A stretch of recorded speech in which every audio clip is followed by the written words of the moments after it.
Hi friends, வீரா சீரியலை பற்றி தான் நம்ம இந்த வீடியோக்குள்ளே பார்க்க போகிறோம். வாங்க நம்ம வீடியோக்குள்ளே போகலாம்.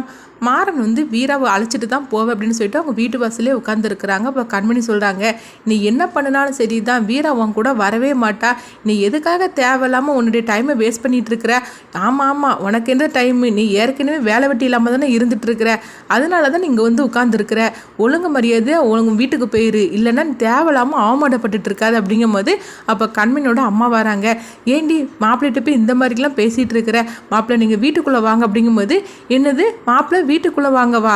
நான் அவனை வீட்டு வாசலையே இருக்கிறதுக்கு நான் அனுமதி கொடுக்க மாட்டேன்னு சொல்லிட்டு இருக்கிறேன். நீ என்னென்னா அவனை போய் வீட்டுக்குள்ளே வான்னு சொல்லி கூப்பிட்டுட்டு இருக்கிற? ஒழுங்கு மரியாதை நீ போறியா இல்லையா அப்படின்னு சொல்லி பேசிகிட்டு இருக்கும்போது அப்போ வீரா வந்துருந்தாங்க. இங்கே என்னதான் சத்தம் போட்டுட்டு இருக்கிறீங்க அப்படின்னு சொல்லி பார்க்கும்போது மாறன் உட்காந்துருக்குறாங்க. இவன் இன்னும் இங்கேருந்து காலி பண்ணி போகலையே அப்படின்னு வீரா சொல்லவும் அப்போ மாறன் சொல்கிறாங்க, வீரா நான் சொல்கிறத கேளு, தயவு செய்து இவனி வா நம்ம வீட்டுக்கு போகலாம் அப்படிங்கும்போது, என்னது நம்ம வீட்டுக்கு போகிறதுக்கா? ஒழுங்கு மரியாதை நீ ஃபஸ்ட்டு என் வீட்டிலேருந்து நீ கிளம்பிப்போ, உன் கூட வருவேன்னு சொல்லிலாம் நீ எதிர்பார்த்துட்டு இருக்காத. நீ கட்டின தாலியே நான் ஏண்டா கட்டிக்கிட்டு இருக்கிறேன்னு சொல்லிக்கிட்டு நானே வெறுப்பில் உட்காந்துருக்கிறேன். இதில் வர உன் கூட என்னை வந்து வாழறதுக்காக நீ கூப்பிட்டுட்டு இருக்கிறியா என்ன? ஒழுங்கு மரியாதை இங்கேருந்து போறியா இல்லையா அப்படின்னு சொல்லி வீரா திட்டவும் அப்போ கண்மணி சொல்கிறாங்க, அதுதானே வீரா நானும் சொல்லிகிட்டு இருக்கிறேன். அவன் கட்டின தாலியை கழட்டி நீ கொடுத்துட்டேன்னா அதோட அவன் போயிடுவான். அதுக்கப்புறமா அவங்க இன்னும் பேச மாட்டான். அதை சொன்ன நீ ஏன் கேட்க மாட்டேங்கிற? அவன் கட்டின தாலியை நீ கழட்டி கூடு அப்படிங்கவும் இதை கெட்டதுமே கண்மணியோட அம்மா வந்து கோவத்தில் கண்மணியை போட்டு அடிச்சிருந்தாங்க. உனக்கு எவ்வளோ தைரியம் இருந்தா நீ என்னன்னா அப்போ இருந்து நானும் பார்த்துட்டு இருக்கிறேன், கட்டின தாலியை கழட்டி கூடுன்னு சொல்லிட்டு இருக்கிற. அது தாலி நினைச்சியா இல்லைன்னா கழுத்தில் உள்ள சாதாரண கயிறு நினைச்சிட்டு இருக்கிறியா? நீ தான் உன் தாலிக்கு மரியாதை மதிப்பும் கொடுக்காம நீங்க வந்துட்ட. அதே போல அவளையும் இருக்க சொல்றியா? ஒழுங்கு மரியாதை இருந்துக்க பார்த்துக்க அப்படின்னு கண்மணியோட அம்மா வந்து திட்டவும் அப்ப கண்மணி சொல்றாங்க, என்னம்மா அவனுக்காக என்னை போட்டு நீ அடிச்சிட்டியா அப்படின்னு சொல்லி கேட்கும்போது, ஆமாண்டி அதுக்கு அந்த அடிச்சேன். எதுக்காக? நானும் போனா போதுன்னு பார்த்துக்கிட்டு இருக்கிறேன். நீ அப்போ இருந்து ரொம்ப ஓவராக தான் பண்ணிட்டு இருக்கிற அப்படிங்கும்போது அப்போ கண்மணிக்கு உங்கள் அம்மாவுக்கு வந்து ரொம்பவே வந்து ஒரு வாய் தகராறு வருது. இதில் கண்மணியோட அம்மா வந்து அப்படியே வந்து நெஞ்சு வலிக்குன்னு சொல்லிட்டு கீழே விழுந்துருந்தாங்க. இதை பார்த்ததுமே வீராவும் கண்மணியும் அதிர்ச்சி அடைகிறாங்க. ஐயோ அம்மா உனக்கு என்னம்மா ஆச்சு அப்படின்னு சொல்லும் போது அப்போ வீராட்ட வந்து அவங்க அம்மா சொல்கிறாங்க, இங்கே பாரு வீரா, நீ பேச்சை கட்டுட்டு இங்கே இருக்காத, நீ மாப்பிள்ளை கூட போ. நீ இப்படி இருந்துட்டு இருந்தேன்னா நெஞ்சு வலியால் நானும் உங்கள் அண்ணன் போன இடத்துக்கு நானும் போய் சேர்ந்துருவேன் பார்த்துக்கோ அப்படிங்கவோ அப்போ வீரா அழ ஆரம்பிச்சிருந்தாங்க. என்னம்மா நீ இந்த மாதிரிலாம் பேசிகிட்டு இருக்கிற அப்படிங்கும்போது, ஆமாம் வீரா, நீ இவ பேச்சை கட்டுட்டு நீ வீட்டில் இருந்துன்னு வச்சுக்கோங்க, நான் நெஞ்சு வலி வந்து நான் போயிடுவேன். அதுக்கப்புறமா பிருந்தா வந்து அனாதை ஆயிடுவா. இதெல்லாம் நீ நடக்கணும்னு நினைக்கிறியா அப்படிங்கவும் வீரா வந்து அழுதுகிட்டு இருக்கிறாங்க. உங்களுக்கு என்ன பண்ணனே தெரியல.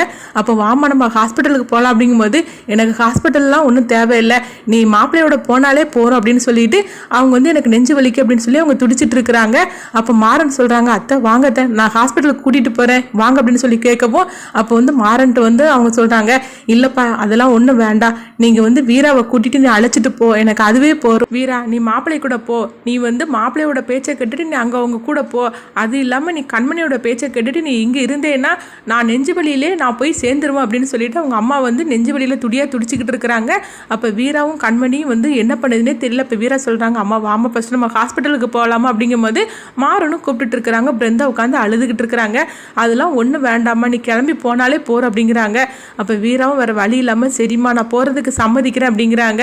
ஆனால் வாமா ஹாஸ்பிட்டலுக்கு போகலாம் அப்படிங்கும்போது, எனக்கு அதெல்லாம் ஒன்றும் இல்லை வீரா, நீ மாப்பிள்ளை கூட போனாலே எனக்கு எல்லாமே சரியாயிரும் அப்படின்னு சொல்லும் போது வீராவும் வேறு வழி இல்லாமல் அவங்க ட்ரெஸ் எல்லாம் எடுக்கிறதுக்காக போகிறாங்க. அப்போ மாறனும் பிருந்தாவும் வந்து ரொம்ப சோகத்தோடு இருந்துட்டு இருக்கும்போது கண்மணி வந்து வீராவை தடுக்கிறதுக்காக அவங்களும் உள்ளே போயிருந்தாங்க. அப்போ மாறன் சொல்கிறாங்க, அத்தை வாங்கத்தை நம்ம ஹாஸ்பிட்டலுக்கு போகலாம் அப்படிங்கும்போது, மாப்பிள்ளை நான் இதெல்லாம் சும்மா நடிச்சிக்கிட்டு இருக்கேன் மாப்பிள்ளை அப்படிங்கிறாங்க. இதை கிட்டதுமே பிருந்தாவும் மாறனும் அதிர்ச்சி அடைகிறாங்க. என்னம்மா சொல்கிற, உனக்கு உண்மையிலே நெஞ்சு வலி இல்லை அப்படிங்கும்போது, எனக்கு நெஞ்சு வலிக்கல ஒன்றும் வலிக்கல, நான் போய் சொல்லிட்டு இருந்தேன், இல்லைன்னா இவ அந்த கண்மணி சும்மா இருக்க மாட்டா, ஏதாவது உசுப்பேத்தி விட்டுட்டே இருப்பா, வீராவே மனசு மாதிரி வந்தாலும் கூட கண்மணி விட மாட்டா, அதனால தான் இந்த மாதிரிக்கு ஒரு ட்ராமாவை போட்டேன் அப்படிங்கிறாங்க. இது கிட்டதுமே மாறன் சொல்கிறாங்க, அத்தை பரவாயில்லையே நீங்கள் கூட நல்லாவே நடிக்கிறீங்களே அப்படிங்கும்போது, மாப்பிள்ளை பேசாமல் அமைதியாயிருங்க, கண்மணி பார்த்துட்டானா அவ்வளோதான், எல்லாமே வந்து கதை முடிஞ்சு போயிரு அப்படிங்கிறாங்க. ஆமாம் நீங்கள் சொல்கிறது கரெக்டு தான் அப்படிங்கிறாங்க. அப்போ கண்மணி வந்து வீரா கிட்ட சொல்கிறாங்க, வீரா நீ போகாத வீரா, அம்மாவுக்கு கொஞ்ச நேரத்தில் சரியாயிரும், நம்ம வேணா ஹாஸ்பிட்டலுக்கு கொண்டு காட்டலாம், நீ அம்மாவோட பேச்சை கேட்டுட்டு நீ அவங்க கூட போகாத வீரா அப்படிங்கிறாங்க. அப்போ வீரா சொல்கிறாங்க, இல்லை நம்மளுக்கு அண்ணன் தான் கூட இல்லை, அம்மாவும் நம்மளை விட்டுட்டு போயிடக்கூடாது, அம்மாவுக்காக நான் அவங்க கூட போகிறேன் அப்படின்னு சொல்லிட்டு வீரா கிளம்பவும் கண்மணி நினைக்கிறாங்க, ஐயையோ இவளை மட்டும் தனியாக அவன் கூட விட்டுட்டோம்னா அவ்வளோதான், அவன் மனசை மாற்றி அவன் இவ கூட சேர்ந்து வாழ ஆரம்பிச்சிருவான், நம்ம போட்ட பிளான்லாம் என்ன ஆகுறது, அந்த குடும்பத்தையே வந்து சோழி முடிக்கணும்னு சொல்லி நினச்சிக்கிட்டு இருக்கிறோம், இவ என்னன்னா மாறன் கூட போவான்னு சொல்லி நம்ம கொஞ்சம் கூட எதிர்பார்க்கவே இல்லை. என்னதான் இருந்தாலும் மாறன் வந்து இவன் மனசுல இருக்க தானே செய்தான். அதனால தான் இவ இதான் சாக்குன்னு சொல்லிட்டு கிளம்பிட்டா. இவளே வந்து மாறன் வேண்டான்னு சொன்னாலும் அவன் பேசியே வந்து இவளை வந்து மயக்கடிச்சிருவான். அதனால இவ கூட நம்மளும் போகிறது தான் கரெக்ட் அப்படின்னு வீரா கொஞ்சம் இரு நானும் வார அப்படின்னு கண்மணி சொல்கிறாங்க. இதை கேட்டதுமே வீரா அதிர்ச்சி அடைகிறாங்க. என்ன கண்மணி நீயும் வாரி அப்படிங்கும்போது ஆமாம்மா நானும் உன் கூட வார அப்படின்னு சொல்லிட்டு கண்மணியும் வந்து அவங்களோட ட்ரெஸ்லாம் எடுத்து வச்சுட்டு அவங்களும் கிளம்புறாங்க. அப்போ வந்து கண்மணியோட அம்மா பார்க்குறாங்க. என்னது இவ்வளோ ரெண்டோரும் சேர்ந்து வாராளோ அப்படின்னு சொல்லி பார்க்கும்போது அப்போ பிருந்தா கேட்குறாங்க என்ன கண்மணி அக்கா நீ எங்கே போகிற அப்படிங்கும்போது நானும் தான் போகிறேன் என் புருஷன் வீட்டுக்கு அப்படிங்கிறாங்க. இதை கேட்டதுமே வந்து மாறனுக்கு தெரிஞ்சிருச்சுது. ஓஹோ வீராவை தனியாக அனுப்பக்கூடாதுன்னு சொல்லிட்டு தான் அண்ணியும் வந்து கூட வர்றதுக்கு பிளானை போட்டுட்டாங்க போலுக்கு. அவங்க என்னனாலும் செய்துட்டு போட்டோம், நம்ம வீரா நம்ம கூட வந்தாலே போகிறோம், அவன் மனசை ஈஸியாக நம்ம மாற்றிடலாம் அப்படின்னு மாறன் நினைக்கிறாங்க. அப்போ இதை பார்த்துட்டு வீராவோட அம்மா ரொம்பவே சந்தோஷப்படுதாங்க. நல்ல வேலையா நம்ம வந்து வீராவை மட்டும்தான் அனுப்புறதுக்காக நினைச்சோம், ஆனால் இவளும் கிளம்பிட்டா, எல்லாமே நல்லதாக போய் முடிஞ்சு போச்சு அப்படின்னு சொல்லிக்கிட்டு அப்போ வீராட்ட வந்து அவங்க அம்மா சொல்கிறாங்க. வீரா நீ மாப்பிள்ளையோட போகிறத பார்த்தா எனக்கு ரொம்ப சந்தோஷமா இருக்குமா, கண்மணியும் கிளம்பிட்டாலா ரொம்ப ரொம்ப சந்தோஷமா இருக்கும் அப்படின்னு வீராவோட அம்மா சொல்கிறாங்க. அப்போ மாறன் வந்து அவங்க பிருந்தாட்டையும் அவங்க வீராவோட அம்மாட்டையும் சொல்லிட்டு அவங்க ரெண்டு பேரையும் அழைச்சிட்டு நேராக பார்த்தோம்னா இங்கே ராமச்சந்திரனோட வீட்டுக்கு வந்துருந்தாங்க. வீட்டுக்கு வந்ததுமே வந்து வள்ளியை கூப்பிடுவோம். வள்ளி வாராங்க. இவங்க 3 பேர் இருக்கிறத பார்த்துட்டு வள்ளியும் ராகவும் ரொம்பவே சந்தோஷப்பட்டுதாங்க. இப்போ ராகவும் சொல்கிறாங்க பரவாயில்லையே மாறன் வந்து வீராவை அழைச்சிட்டு வந்துட்டானே, அவளை மட்டும் அழைச்சிட்டு வந்தால் பத்தாது என் பொண்டாட்டியும் கூட்டிகிட்டு வந்துட்டானே அப்படின்னு சொல்லிட்டு ரொம்பவே சந்தோஷத்தோடு அங்கே போகிறாங்க. இப்போ வள்ளி பார்த்தா அதிர்ச்சி அடைகிறாங்க. பரவாயில்லையே மாறன் வந்து இவங்க 2 பேரையும் கூட்டிகிட்டு வந்துட்டானே அப்படிங்கும்போது மாறா பரவாயில்ல நீ வீராவை அழைச்சிட்டு வந்துட்டியே அப்படிங்கும்போது ஆமாத்த நீ சொன்ன மாதிரிக்கே கூட்டிகிட்டு வந்துட்டேன் போகிறோம் அப்படிங்கவோ அப்போ வீராட்ட சொல்கிறாங்க வீரா நீ வருவன்னு சொல்லி நான் எதிர்பார்க்கவே இல்லை, எனக்கு எவ்வளோ சந்தோஷமாக இருக்குது தெரியுமா, கூட கண்மணி வந்துட்டாலும் எனக்கு ரொம்ப ரொம்ப சந்தோஷமாக இருக்குது, நீங்களாம் இல்லாமல் வீடே வெறிச்சோடி இருந்துச்சு, எனக்கு இது வீடாகவே இல்லை, கொஞ்சம் இருங்க நான் போய் ஆரத்தி எடுத்துகிட்டு வந்துடுது அப்படின்னு சொல்லிட்டு வள்ளி வந்து ஆரத்தி எடுக்கிறதுக்காக போகிறாங்க. அப்போ ராமச்சந்திரன் பார்க்குறாங்க இவன் எதுக்கு ஆரத்தி எடுத்துகிட்டு போகிறா அப்படின்னு சொல்லிட்டு அவங்க வீட்டு வாசலில் பார்க்குறாங்க. பார்த்தோம்னா இவங்க எல்லாருமே வந்து நின்றுட்டு இருக்கிறாங்க. இதை பார்த்ததுமே ராமச்சந்திரன் ஓடி வராங்க.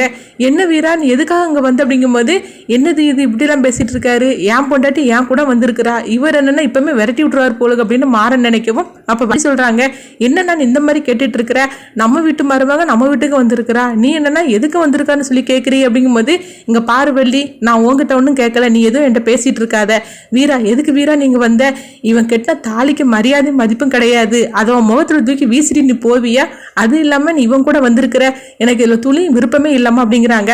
அப்ப வீரா சொல்றாங்க இல்ல சார் நான் இவனுக்காக ஒன்றும் வரல, எங்க அம்மா தான் என்னை போக சொன்னாங்க, அவங்களுக்கு உடம்பு சரியில்லாம ஆயிப்போச்சுது, அதனால தான் அவங்க பேச்சை கேட்டு நான் இங்கே வந்தேன் அப்படிங்கிறாங்க. இதை கேட்டதுமே ராமச்சந்திரன் சொல்றாங்க என்னமாச்சு அம்மாவுக்கு அப்படின்னு சொல்லி கேட்கும்போது அம்மாவுக்கு வந்து இப்படி நெஞ்சு வலி வந்துருச்சுது, அதனால தான் அவங்க பேச்சை கேட்டுட்டு நான் வந்தேன் அப்படிங்கிறாங்க, எனக்கு எங்க அம்மா முக்கியம், அதனால தான் அவங்களுக்காக நான் அந்த வீட்டுக்கு வந்தேன் அப்படிங்கவோ ஓஹோ அதனால தான் வந்திருக்காளா அப்படின்னு சொல்லி ராமச்சந்திரன் நினைக்கிறாங்க. இப்போ வள்ளி சொல்றாங்க அண்ணா வீட்டு வாசல்ல நின்றுக்கிட்டு என்ன பேசிக்கிட்டே இருக்கிற, வீட்டுக்குள்ள வந்ததுக்கு அப்புறமா நீ உன்னுடைய பேச்செல்லாம் வச்சுக்கோ, நான் இப்போ ஆரத்தி எடுக்கிறேன் அப்படின்னு சொல்லிட்டு ஆரத்தி எடுக்கவும் அப்போ வந்து ராமச்சந்திரன் சொல்றாங்க ஆமா இவன் மோரைக்கு வந்து ஆரத்தி ஒன்று தான் கேடா இருக்குது, இதில் இவனுக்கு இது ஒன்று தான் குறவா இருக்கு அப்படின்னு சொல்லி அவங்க திட்டிட்டு இருக்கிறாங்க. ஆனாலும் மாறன் இதெல்லாம் பார்த்துட்டு சிரிச்சுக்கிட்டு சந்தோஷமா இருக்கிறாங்க.